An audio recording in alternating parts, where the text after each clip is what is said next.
If you caught my review of Spider-Man Remastered for the PlayStation 5 or my review of Miles Morales, actually, I don't think anybody caught that because I don't think I ended up doing that review. I wanted to, but I just couldn't do it.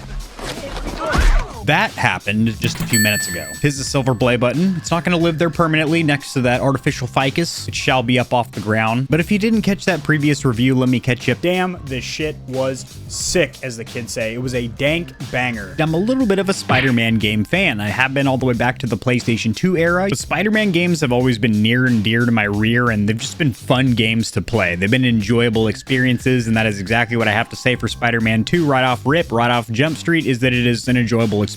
Web slinging and beating ass in spandex and giving Mary J. Watson the old moose knuckle has never felt as pleasurable as it does on the PlayStation 5, and the reason for that being is this is exclusive to the PlayStation 5 console. So as I always say, developers have to focus on developing for the lowest possible hardware that a game is supported on, which is usually the Nintendo Switch or the Xbox Series S. Since this game is only on the PlayStation 5, not even sharing it with the Series X, which on paper is a more powerful console teraflop-wise. However, we're hearing from a lot of third-party developers that have access to both consoles and develop for both consoles that the PlayStation 5 is just as good as the Xbox, if not a little bit better. Before I piss off any Xbox fans, I am literally just talking about game performance, so things like resolution and frame rate, not features like switcher or comparing the controllers or the user interface or how fast they connect to the internet. Video coming in the near future for all that. We're gonna have a ass-slapping good time. Actually, the consoles just hit their 3-year birthday, so...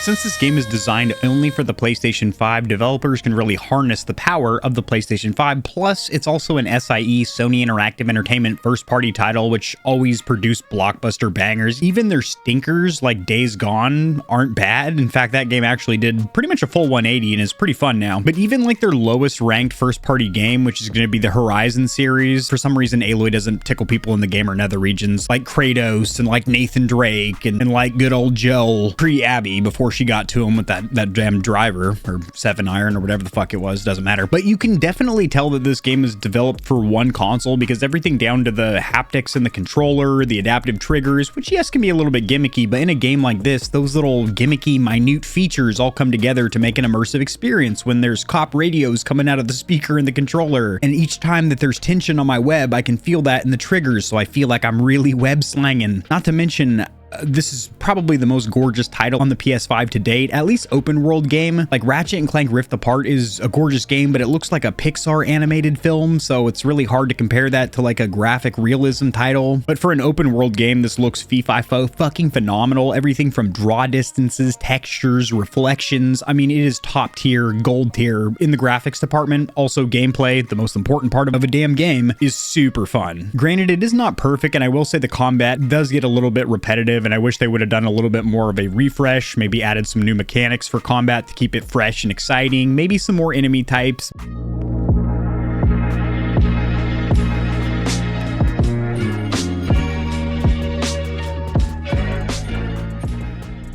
Had a little ring at the door. It was a delivery from FedEx, and IntoTheAm has a new drop. Pretty sick. I mean, I'm also wearing an IntoTheAm shirt. Pretty much that's all I wear is my own merch or IntoTheAm clothing. Outside of my house, I wear normal people clothes, but within this room, the GamerHeaven, I only wear my merch or IntoTheAm tees, both of which are linked in the description below alongside an exclusive discount. I will say Spider-Man 2 came at a very good time for me because I also picked up Alan Wake 2 around the same time, like a couple days apart, and I was really disappointed with that game, really let down. If you didn't catch my comprehensive in-depth review, it's linked in the description below. And just because I said I didn't like it, still a pretty entertaining video to watch as I explain why it was a bit of a stinker in my nostrils. I mean, these are just my nostrils. I didn't like the smell that I was getting. But with Spider-Man 2, I wanted to bury my face into the disc case and take a deep whiff. I couldn't do that because I bought it digitally day and date, launch day, for a whopping $70. I got my money's worth out of it. I will say after you beat the main story, there isn't a whole hell of a lot to do. There are activities and there are some side stories that are actually really sick. I'll touch on those in a little bit. As for the story, because beating ass and spandex is all fun in games, but when it's linked together with a good plot line, that makes it all the more better. Not only is the main story very captivating, but all the side stories also have very well written voice acting and facial animations as well, which was very surprising. The opening sequence is literally like a Marvel opener that you're in control of. The first 15 minutes is like a blockbuster banger, just non-stop crazy action, plummeting through buildings, web slinging, fighting multiple enemies, fighting one huge enemy, stopping destruction in the town. It all happens back to back in succession. It's was literally insane. It reeled me in and didn't let me go. It's really hard to tiptoe around this and not give any spoilers, but all the Venom sections of the game are so sick. And when you think, okay, this is all that's going to happen with Venom in the story, au contraire, mon frere, there's another heaping on your plate. No spoilers here, but it's some of the most fun I had during the main story. The biggest thing I can say for the main story of this game is you're going to get all those answers you were craving from the last game about Harry's sickness, how that developed, the villains that went silent in the city, and I can't really think of any loose ends from the first game, or I should say the first two games if you include Miles Morales, which was much shorter and almost like a DLC add-on, but all the main loose ends get tied up in this story. And I will say usually side quests or missions where you're not Peter Parker or Miles Morales, so not a superhero, not Spider-Man, you're just a regular person like maybe Mary J. Watson, or for example, there's a mission as Haley Cooper, a very close, maybe more than a friend of Miles Morales. Like anybody in class, more than a friend? Who happens to be deaf, and you get to play as this young lady, and indeed, you're going to experience that section of the gameplay partially deaf, where sounds almost seem like you're underwater. You can hear the low frequencies and whatnot, but I thought experiencing the world through her eyes and ears was just a really interesting side quest. Also, she's an artist, so you're doing tagging where you're actually using the motion of the DualSense controller to shake up the paint in your can, and then move it back and forth with the gyroscope to paint on the wall. I really thought that side quest was fun. That main story is going to take you around 12 to 15 hours. It can get up to 17, 18 if you're doing a little bit of side quest stuff in there as I did. If you're going to focus on all the side quests, you want to complete everything the game has to offer, you're looking at about 27 to 30 hours. And that is a little bit disappointing. I wish there was just a little bit more side quests, but again, this game is always open to expansions and DLC. And that honestly is my only gripe from the main story, is that it was a little bit short for my liking. I really enjoyed everything about it. It ended correctly and it does tie everything up, but I guess I just wanted to play more. And yes, you can dabble in some of the side stories, which like I said, are voice acted, good facial animations, actually pretty good stories, and some of them quite interesting. The gameplay's fun, but it's not the same as playing the main story, and I wish it was just a little bit longer. As for the gameplay, no surprise here. It's a button mashing good time. It's a superhero game. If we take a look at yesteryear, or many years ago with the Injustice series for PS3, I'm editing the video, good sir, and Injustice is the fighting game series, superheroes beating the crap out of each other for clout and Instagram updates. You're talking about the infamous series. You had electrical powers. It was an electrifying game. You had that fast rip in the city movement. Prototype, that was another game that had similar movement. I'm getting a little bit ahead of myself. The next section is going to be web slinging / movement, because it is a slight step up from the last game, which was already very good. We got some new abilities such as the web wings, not water wings to teach you how to swim, the floaties, web wings. You can bust those suckers out like a flying squirrel, zip over the enemies. Love it. Love that for you. Love it for me as well. If at any time on the grind while you're punched in on the clock as Spider-Man, you forget the button bindings, which could definitely happen because there's an extensive move list. But luckily you can access that at any time through the pause menu, and it can be a little daunting at first glance, but you can actually categorize it by aerial maneuvers, combat, etc. And each time you unlock a new ability, it will be sorted in this ever-growing list of moves. I personally recommend hotkeying the camera gadget to one of the directions on the D-pad, and maybe even the photo mode for some of your personal photos, if you're somebody that likes to take photos in games. The main reason being, there's some early game side missions that require you to pop open the camera gadget. Actually, not just side missions, there's main story missions as well that require you to get in and out of the camera gadget, and without hotkeying it, you have to pause and open it in the menu. When you start the game, you have a very in-depth challenge level modifier, which allows you to really customize and fine-tune your difficulty. I played through at default amazing, which is normal, just standard missionary position. Worked for me and actually thought it provided a good challenge. We know the game is an ass-slapping good time when you're playing as Spider-Man, but when you're playing as not Spider-Man, for example, the 4 stealth missions as Mary J. Watson, I actually didn't hate these as much as the previous games because the stealth mechanics worked better. It was much easier to stay in cover, and she isn't a helpless damsel in distress. If she comes across 1, maybe even 2 enemies, she's got a taser on her now. Now you're about to get tasered. Say hello to Dr. Watts. Good girl.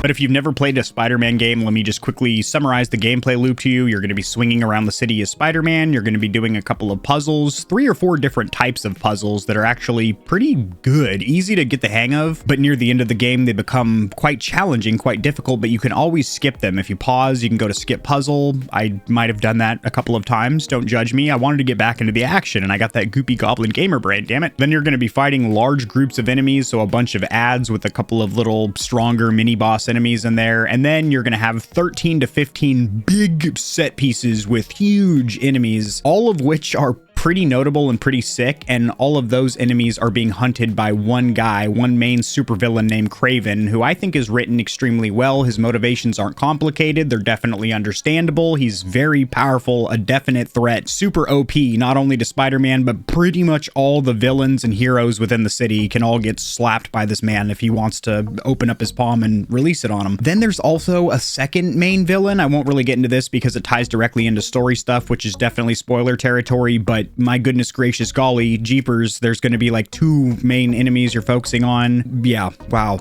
good. I really liked Kraven a lot. His chest hair added a lot to the game. Have a nice trip.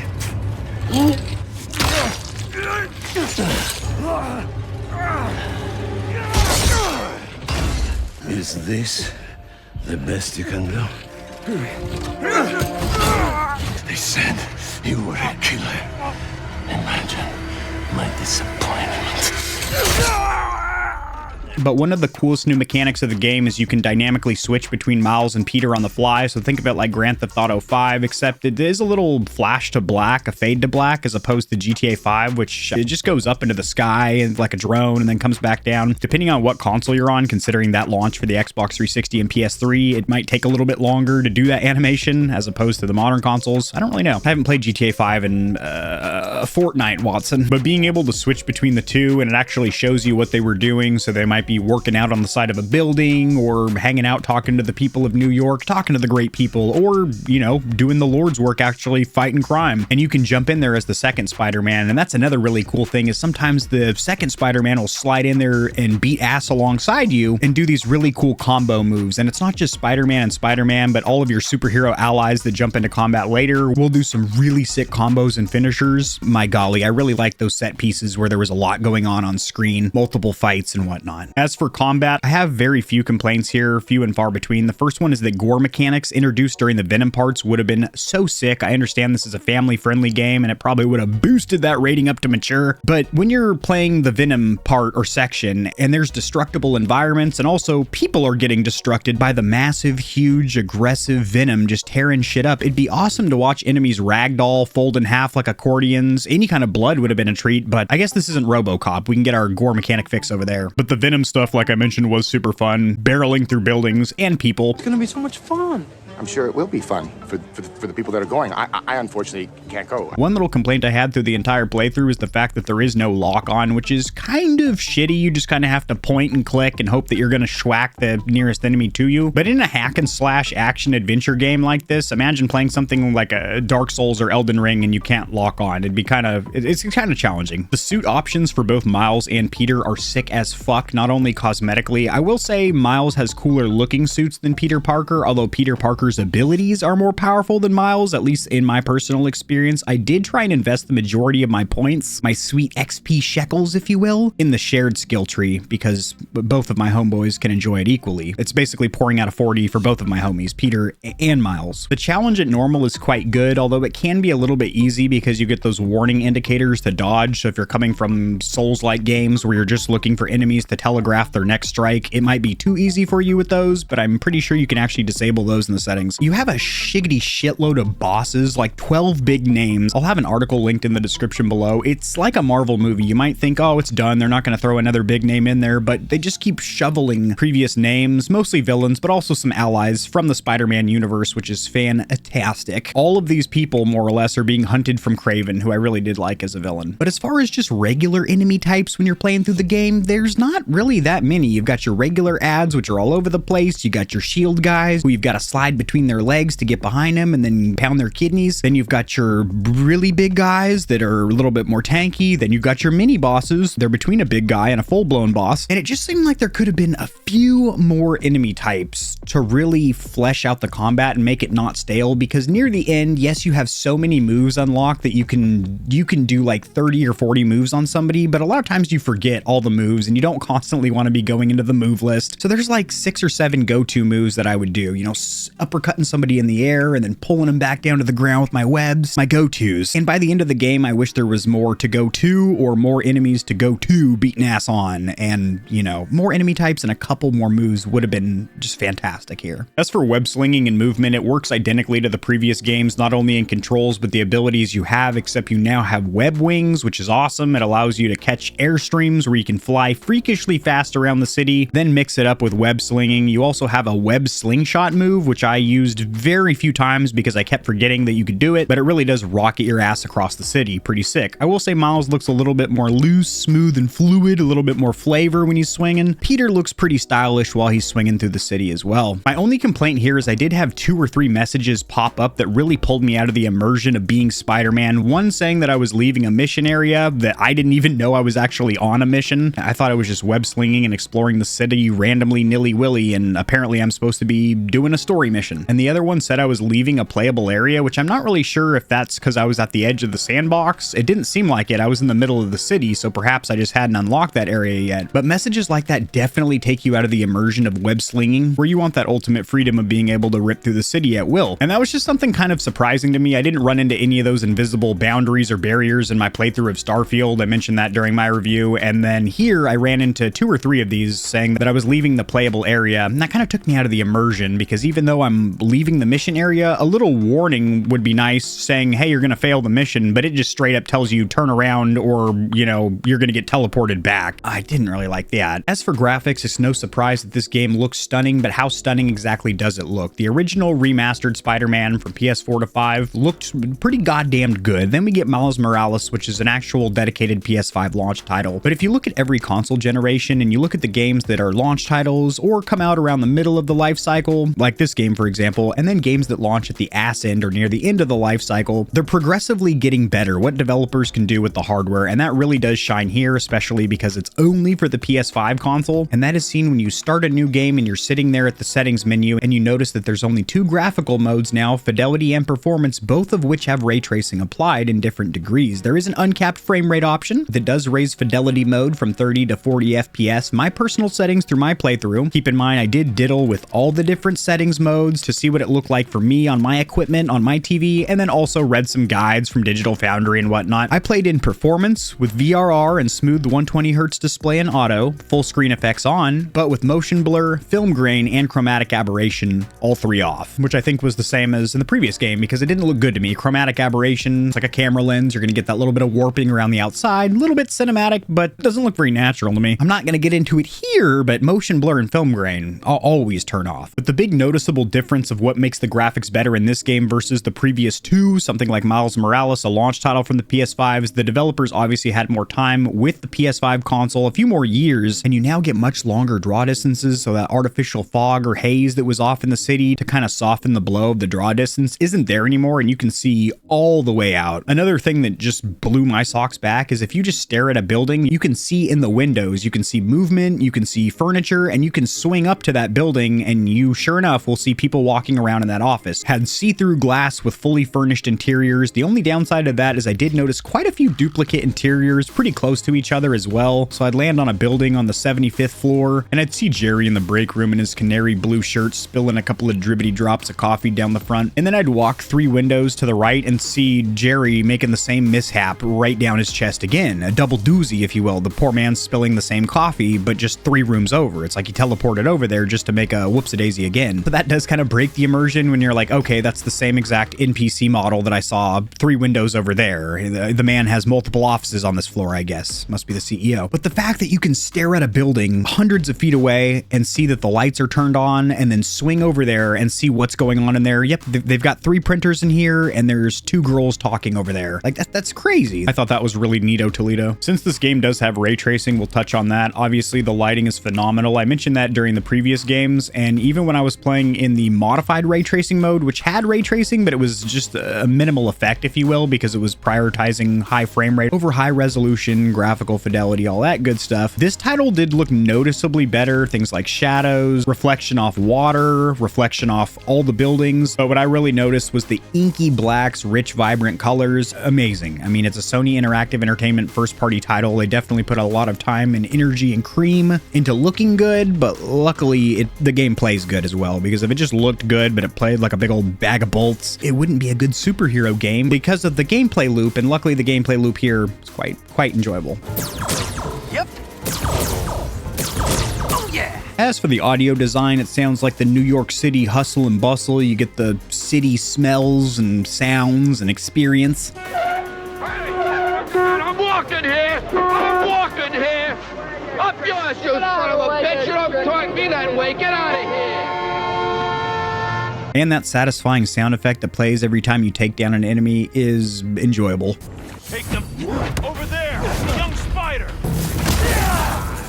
It's important to note I listened to this out of 3 sets of cans, 3 over-the-ear headphones, 2 wireless joints, and then 1 plugging into the bottom 3.5mm jack on the controller. I will say the one that performed the best was actually the cheapest, awkwardly enough, which was the Pulse 3D headset, which I guess isn't that surprising considering that is Sony's first-party offering meant to work with the Tempest audio engines of the PS5, and it really does richen up all the little ambient tones in the background, and it's definitely an artificial equalizer pumped in there, kind of an S-curve to brighten up the lows with that punchy bass, and then some bright highs, peaky treble, and then listening to it out of my main listening apparatus, which is my soundbar with 2 satellite speakers behind me, and then a subwoofer rattling my rump. So good. The side speakers were making noise of people talking in the city and wind rustling through the trees. And then when the action got loud, I'm getting the cops called on me because it's blaring. It was just a great time. Great time. Along the lines of phenomenal is going to be the soundtrack. It's primarily lo-fi hip-hop. It'll fade in whenever you're beating the shit out of enemies, then cuts out on the bass to where you just have kind of like a mellow instrumental when you're just cruising around town via web. So they're dynamic songs that actually introduce different instruments and increase the volume depending on the action on screen, which is really cool. So you might just be walking the streets and there's some harps and violins, but then you punch a pedestrian because they stubbed your toe, and all of a sudden you've got drums playing and bongos a-clanging, and it's so fucking sick. I loved the soundtrack from Miles Morales. In fact, the main menu banger where he's just sitting on the train and he's got his headset on.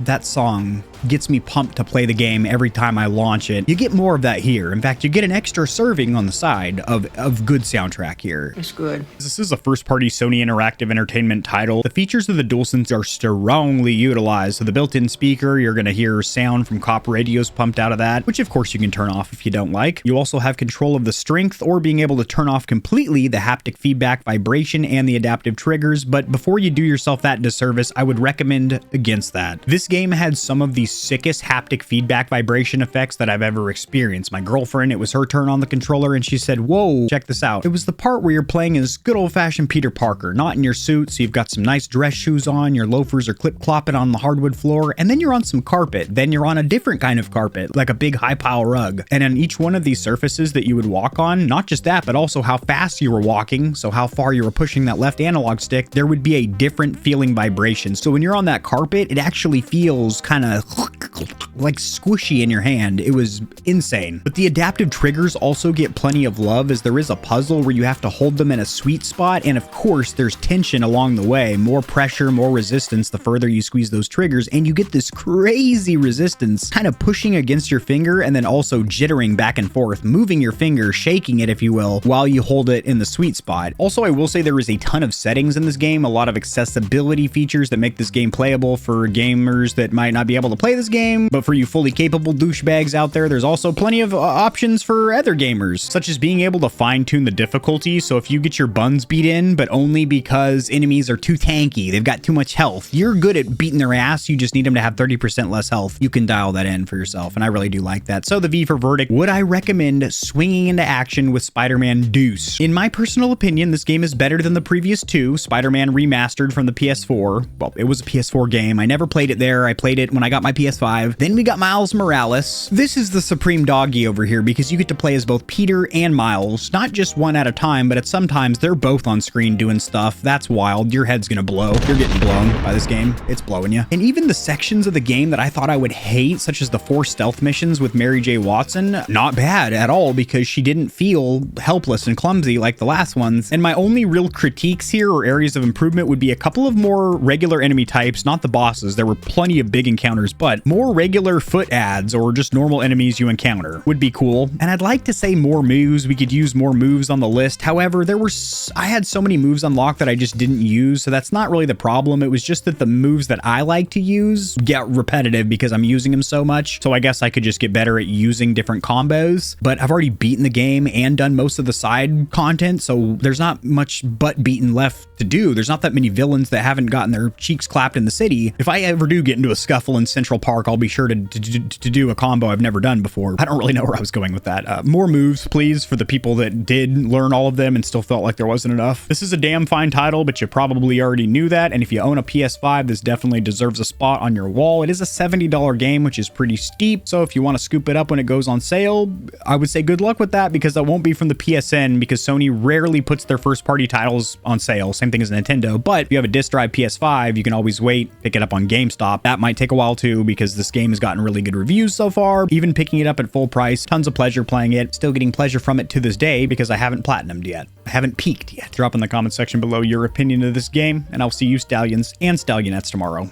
Peace. If you enjoyed the video, liking it helps it to get seen by more gamers. This information will reach and assist them as well, which in turn helps me grow this little channel, which I do greatly appreciate. Subscribe for more content like this. I cover news in the gaming community and industry, tutorials helping you get set up streaming and YouTubing, as well as honest gaming product reviews, keyboards, mice, headsets, controllers, mics, chairs, etc. There are some hefty exclusive discount codes found only in the description of my videos and only for the audience here at GamerHeaven. I have links to all my other platforms and socials in the description below. To get in touch with myself and the Stallions and Stallionettes of GamerHeaven, join the community Discord, and check me out at twitch.tv where I go live every other leap year on a blue moon if it falls into an odd calendar number, and my pH balance is on point. Just kidding, starting June I'm going to be live streaming a lot. Thanks for watching. This has been AK40 Kevin hosting GamerHeaven, and I'll see you tomorrow because I upload daily, all the time, 60% of the time, sometimes, most of the time. Peace.